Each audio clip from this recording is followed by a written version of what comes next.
আশা করি সবাই ভালো আছো। দা ব্যাচেলর রান্নাঘরের পক্ষ থেকে সবাইকে স্বাগত। প্রতিদিনের মতো আজকেও নিয়ে এলাম নতুন একটি রিভিউ, সেটি হচ্ছে 2 মিনিটের ঝটপট আলু ভর্তা, ঝটপট ঝাল আলু ভর্তা। সো ভিউয়ার্স, দেখে নেই কিভাবে করতে হবে সেই ঝটপট ঝাল আলু ভর্তা।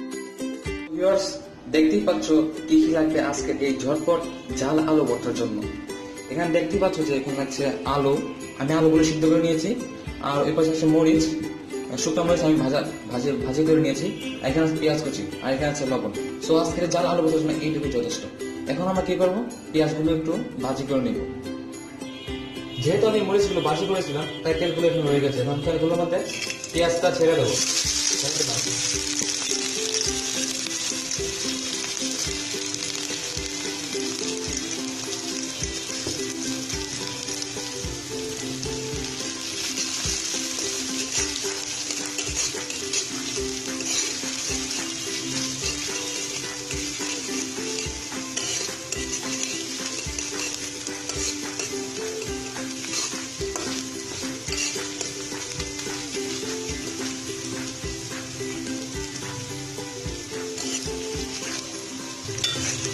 পেঁয়াজগুলো এমন ভাবে ভাজতে হবে যেন কড়া বাদামি হয়।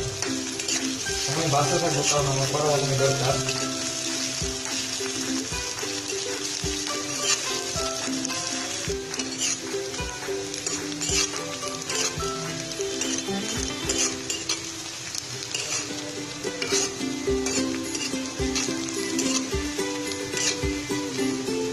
পেঁয়াজগুলো কালার করে হয়ে আসতেছে, আরেকটু নাড়া দিতে হবে কারণ আমাদের পেঁয়াজ কড়া বাদামি দরকার।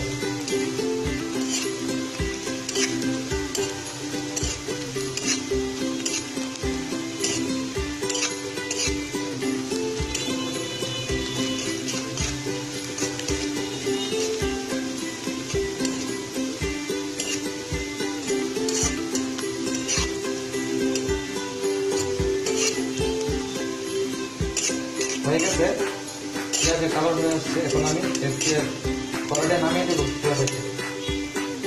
এখন আমি নামিয়ে দেবো।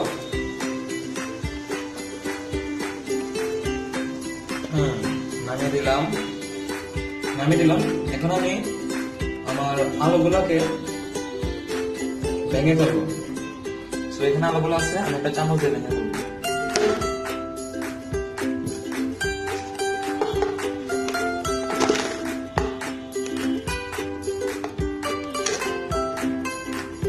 না, চামচ দিয়ে পাওয়া যায় না, হাত দিয়ে পারি, হাত দিয়ে ভেঙে দিই।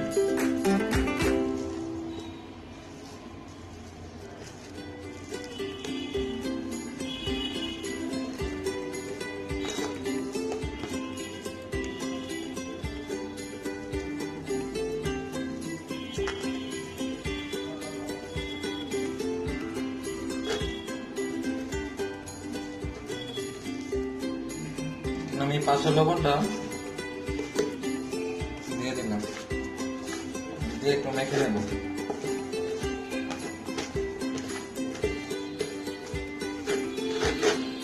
আমি আলুগুলো কড়াইয়ের মধ্যে নিয়ে যাবো।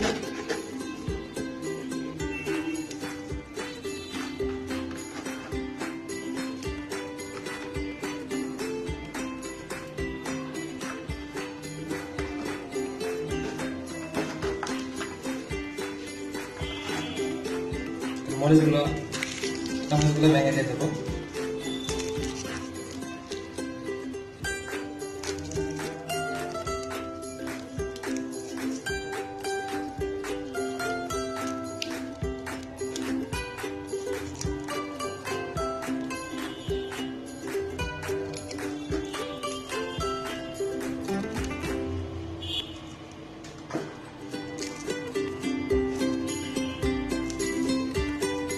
যেহেতু ঝাল আলু ভর্তা, তাই আমাদেরকে একটু ঝাল করে বানাতে হবে, কারণ মরিচগুলো একটু বেশি দিতে। এছাড়া আমিও ঝাল পছন্দ করি।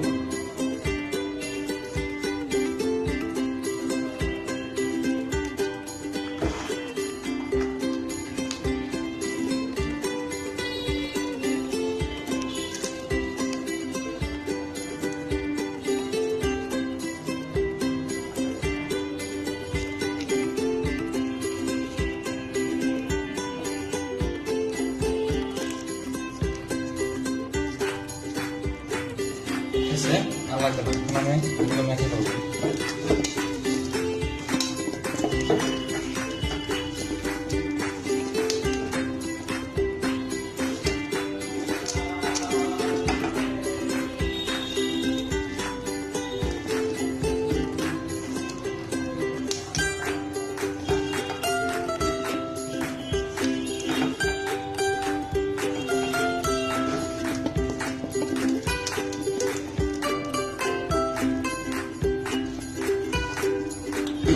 তো ভিউয়ার্স, তৈরি হয়ে গেল আমার ঝটপট ঝাল আলু ভর্তা।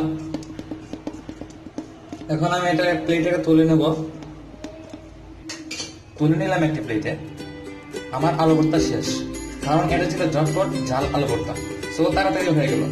সো ভিউয়ার্স, এখন যদি অবশ্যই ভিডিওটি ভালো লেগে থাকে তাহলে সাবস্ক্রাইব করবেন আমার চ্যানেলে, আর অবশ্যই বেল বাটনে ক্লিক করবেন, আর কমেন্ট অবশ্যই করবেন, কারণ আমাদের পরবর্তী আপডেট পাওয়ার জন্য বেল বাটন অবশ্যই ক্লিক করবেন। আর আলু ভর্তাটি কেমন হয়েছে তা অবশ্যই জানাবেন। So viewers, thanks for watching the video. Are the bachelor রান্নাঘরের সাথেই থাকুন।